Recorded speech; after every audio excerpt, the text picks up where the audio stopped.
এয়া সন্ধিয়াৰ আঞ্চলিক বাতৰি আপোনালোকে চাবলৈ আৰম্ভ কৰিছে আপোনালোকৰ প্ৰিয় চেনেল আসাম লাইভ 7 আজি সন্ধিয়াৰ প্ৰথমটো খবৰ পেঙেৰী ব্ৰহ্মাজানত নিখা পুনৰ প্ৰকাণ্ড বনৰীয়া হাতী ৰহস্যজনক মৃত্যু ৰাজ্যত দিনক দিনে বৃদ্ধি পাইছে হাতী মানুহৰ সংঘাত বনৰীয়া জীৱ-জন্তুৰ প্ৰতি জীৱশ্ৰেষ্ঠ মানুহৰ অত্যাচাৰ দিনক দিনে বৃদ্ধি পাই আহিছে নিতু জীৱশ্ৰেষ্ঠ মানুহৰ হাতত প্ৰাণ গৈছে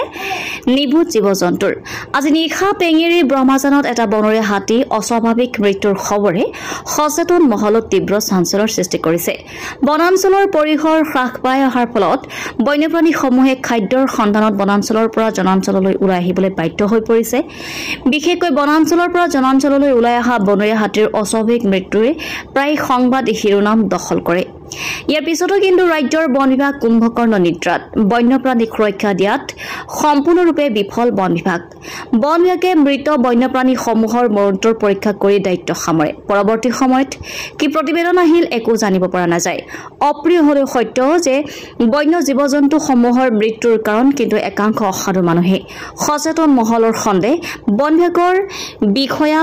কৰ্মচাৰী সহযোগত মৃত জীৱ-জন্তুৰ মৃত্যুৰ প্ৰকৃত ঘটনাক গাপ দিয়া হয় কিন্তু বন বিভাগৰ কৰ্তৃপক্ষৰ মৰণোত্তৰ প্ৰতিবেদনতে হাতীটোৰ মৃত্যুৰ কাৰণ জানিব পৰা যাব বুলি কয় বন বিভাগৰ মন্তব্যত কিন্তু সচেতন মহল আশ্বস্ত হ'ব পৰা নাই আজি সন্ধিয়াৰ দ্বিতীয়টো খবৰ ডিমৌত গাড়ীডালৰ চক্ৰৰ 8জনীয়া দল আৰক্ষীৰ জালত এখন নম্বৰ প্লেটবিহীন মাৰুতি এল্ট্ৰকে 10 গাড়ীসহ দলটোক নিশা আটক কৰে আৰক্ষীয়ে আটক কৰা দলটো তিতাবৰ গৌৰাংগ কৌশিক বৰা জয়ন্ত ৰঞ্জন কছাৰী জয়দীপ কটকী লোহিত দুৱৰা দীপাল বৰা দুলিজনৰ সাব্বাছ আলী নাহৰকটীয়াৰ ৰিংকু চৰ্দাৰ আৰু ডিব্ৰুগড় এগৰাকী যুৱতী বুলি জানি পৰা গৈছে গাড়ী দালালি চক্ৰটোৰ মূল মাষ্টাৰ মাইণ্ড ৰাণা বৰা নামৰ ব্যক্তিজন আৰক্ষীৰ হাতৰ পৰা পলায়ন কৰিবলৈ সক্ষম হয় দালাল চক্ৰটোৱে Titabar RD motors dealer number প্লেটহীন এখন নতুন এল্ট্ৰ গাড়ী ক্ৰয় কৰি একেদিনাই দ্বিতীয় এক পক্ষক বিক্ৰী কৰাৰ লগতে পৰিকল্পিতভাৱে অন্তৰ্ধান কৰি ইন্সুৰেন্সৰ ধন আত্মসাৎ কৰা আৰু গাড়ীখন গুপ্ত স্থানত নি বিক্ৰী কৰাৰ পৰিকল্পনা কৰিছিল বুলি আৰক্ষীয়ে প্ৰকাশ কৰিছে ইতিমধ্যে আৰক্ষীয়ে জাৰা অব্যাহত ৰাখিছে আজি সন্ধিয়াৰ তৃতীয়টো খবৰ নাজিৰাৰ গেলেকী প্ৰাথমিক স্বাস্থ্য কেন্দ্ৰত স্প্ৰেমেনৰ আতংক নৈশ কৰ্তব্যৰত এগৰাকী নাৰ্ছক স্প্ৰেমেনে আক্ৰমণ কৰে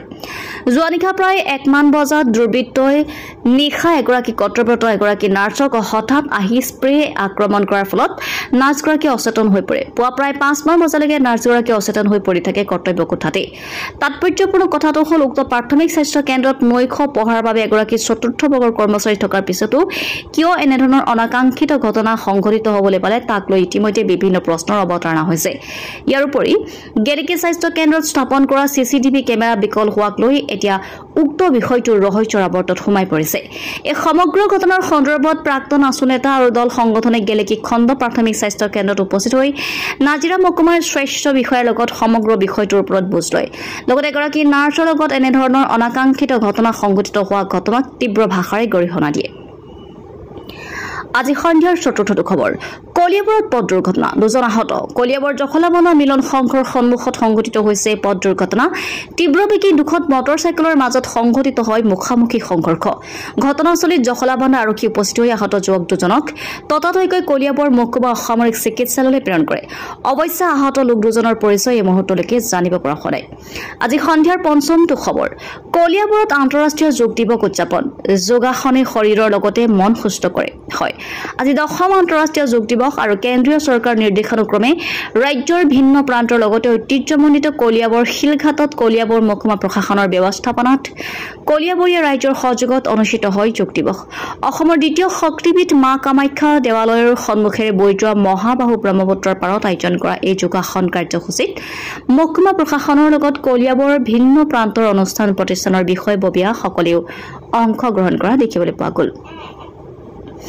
আজি সন্ধিয়াৰ ষষ্ঠটো খবৰ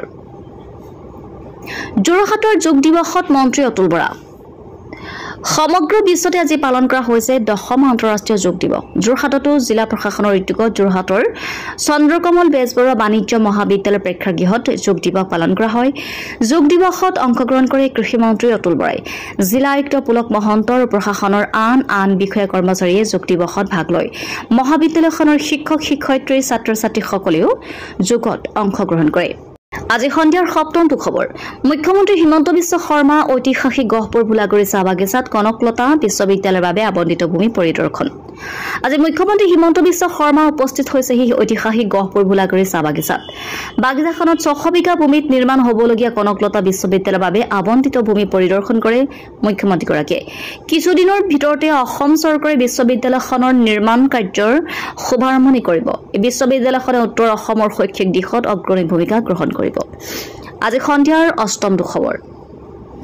যোৰহাটৰ প্ৰগতি সমাজৰ সহযোগত অৰুণা বৰুৱা এখনি গ্ৰন্থ উন্মোচন কৰা হয় গ্ৰন্থখনৰ নাম অনন্য যাত্ৰা উল্লেখ্য যে যোৰহাটৰ চুলাধৰা প্ৰগতি সমাজৰ সহযোগত মুক্তিনাথ ভট্টাচাৰ্য সৰণী মঞ্চত প্ৰগতি সমাজৰ বিষয়ববীয়া সদস্যসকলৰ উপস্থিতিত আজি গ্ৰন্থখন উন্মোচন কৰে ডক্টৰ বসন্ত গোস্বামীয়ে আজি এই অনুষ্ঠানটিত প্ৰথমে বন্তি প্ৰজ্বলন আৰু মংগলাচাৰ্যৰে অনুষ্ঠানটিৰ শুভাৰম্ভ কৰা হয় মংগলাচাৰ্য পৰিৱেশন কৰে শুভ্ৰা বৰুৱাই অনুষ্ঠানৰ সভাপতিত্বৰ দায়িত্ব পালন কৰে ভৱ গোস্বামী অনুষ্ঠানটিত মুখ্য অতিথি হিচাপে উপস্থিত থাকে গেলেকী প্ৰাণবাৰী স্কুলৰ প্ৰধান শিক্ষক ৰাম নায়ক ৰেণুকা শৰ্মা জ্যোতিকা শৰ্মা পেঙেৰীৰ পৰা প্ৰমোদ ভূঞা কলিয়াবৰৰ পৰা অনুপ বৰা যোৰহাটৰ পৰা প্ৰাণ মেধি আৰু বিশ্বনাথৰ পৰা ৰমেশ চন্দ্ৰ চৰণৰ ৰিপৰ্ট আছাম লাইভ 7